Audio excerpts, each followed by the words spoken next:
Life is worthwhile unless you take risks. Nothing. Nelson Mandela said, "There is no passion to be found playing small and settling for a life that's less than the one you're capable of living."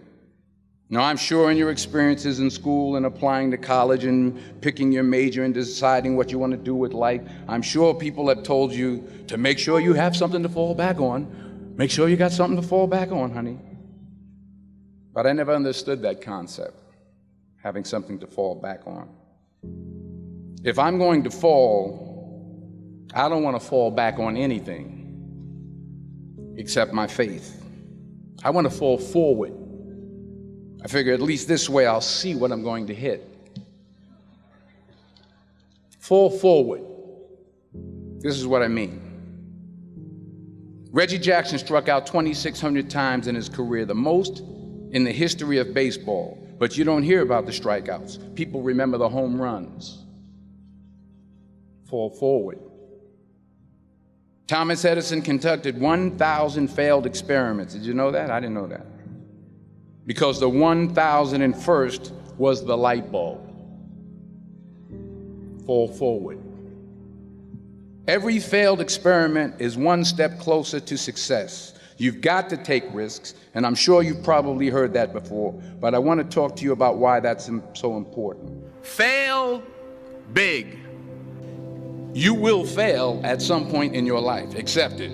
You will lose. You will embarrass yourself. You will suck at something. There's no doubt about it. In the acting business, you fail all the time. Early on in my career, I auditioned for a part in a Broadway musical. Perfect role for me, I thought, except for the fact that I can't sing. I'm in the wings, I'm about to go on stage, but the guy in front of me, he's singing like Pavarotti. He's just, he's just going on and on and on, and I'm just shrinking. I'm getting smaller and smaller. So they say, "Oh, thank you very much, and you'll be hearing from us." So I come out with my little sheet music, and it was Just My Imagination by the Temptations. That's what I came up with. So I hand it to the accompanist, and she looks at it and looks at me and looks out at the director and was like, So I start, I'm gonna sing. I'm like, it's just my imagination once again, and they're coming away with me. And they're not saying anything, so I'm thinking I'm getting better. So I just start getting into it. It was just my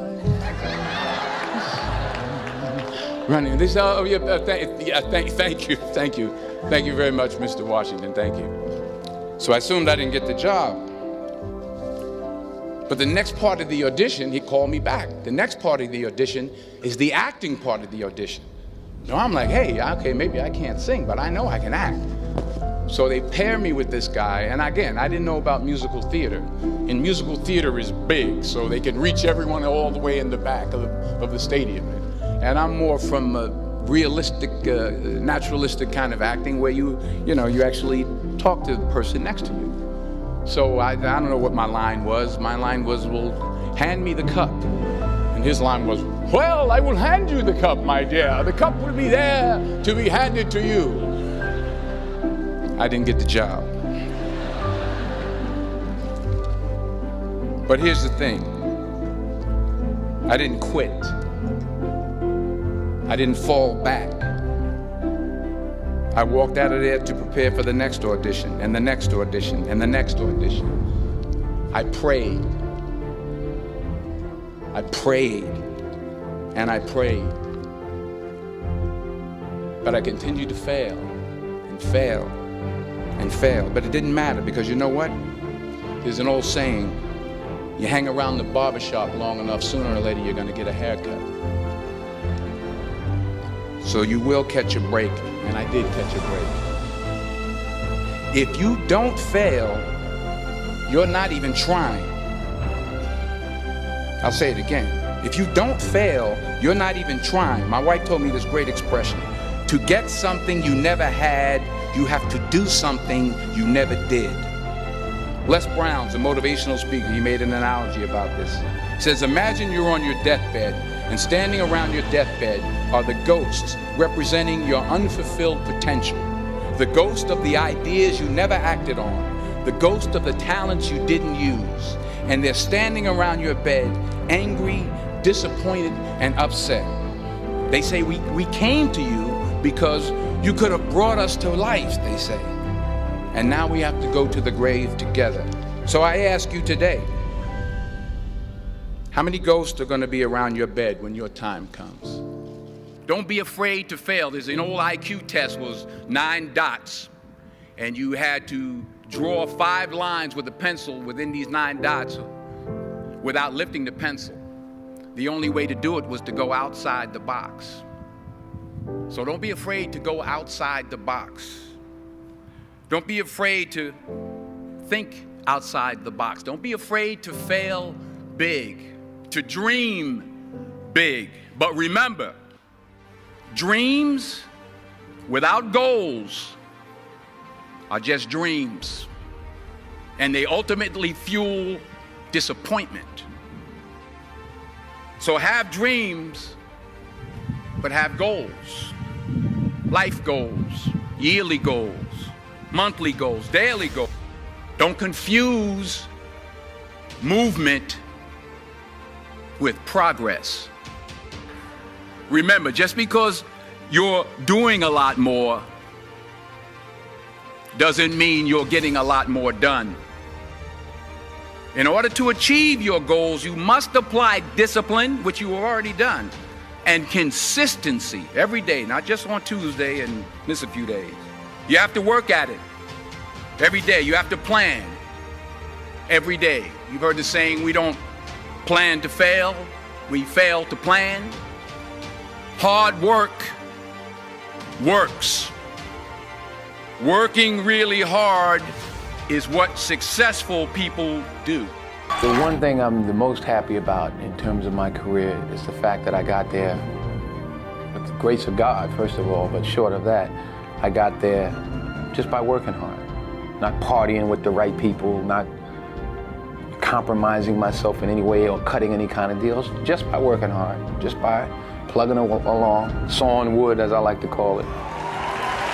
Keep working, keep striving, never give up, fall down 7 times, get up 8. Ease is a greater threat to progress than hardship. Without commitment, you'll never start, but more importantly, without consistency, you'll never finish. It's not easy. If it was easy, there'd be no Kerry Washington. If it was easy, there'd be no Taraji Henson, P. Henson. If it were easy, there'd be no Octavia Spencer. But not only that, if it were easy, there'd be no Viola Davis. If it were easy, there'd be no Michael T. Williamson, no Stephen McKinley Henderson, no Russell Hornsby. If it were easy, there'd be no Denzel Washington. So remember this. So you got to get out there. You got to give it everything you got, whether it's your time, your talent, your prayers, or your treasures. Because remember this, you will never see a U-Haul behind a hearse. I don't care how much money you make, you can't take it with you. And it's not how much you have, it's what you do with what you have. We all have different talents. Some of you will be doctors, some lawyers, some scientists, some educators, some nurses, sociologists. Some of you have money. Some of you have patience. Some of you have kindness. Some of you have love. Some of you have the gift of long suffering. Whatever it is, whatever your gift is, what are you going to do with what you have? The most selfish thing you can do in this world is help someone else. Why is it selfish? Because the gratification, the goodness that comes to you, the good feeling that I get from helping others, nothing's better than that. Not jewelry, not big house I have, not the cars, but it's the joy. That's where the joy is, in helping others. That's where the success is, in helping others.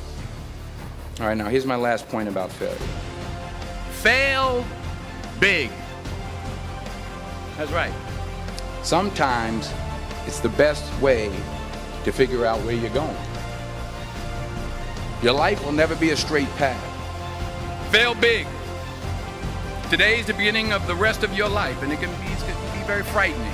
It's a new world out there. It's a mean world out there. And you only live once. So do what you feel passionate about. Take chances. Don't be afraid to fail. Finally, true desire in the heart, that itch that you have, whatever it is you want to do, that thing that you want to do to help others and to grow into that itch, that's God's proof to you, sent beforehand already to indicate that it's yours. And anything you want good, you can have. So claim it. Work hard to get it. When you get it, reach back. Pull someone else up. Each one, teach one. Don't just aspire to make a living. Aspire to make a difference. Thank you.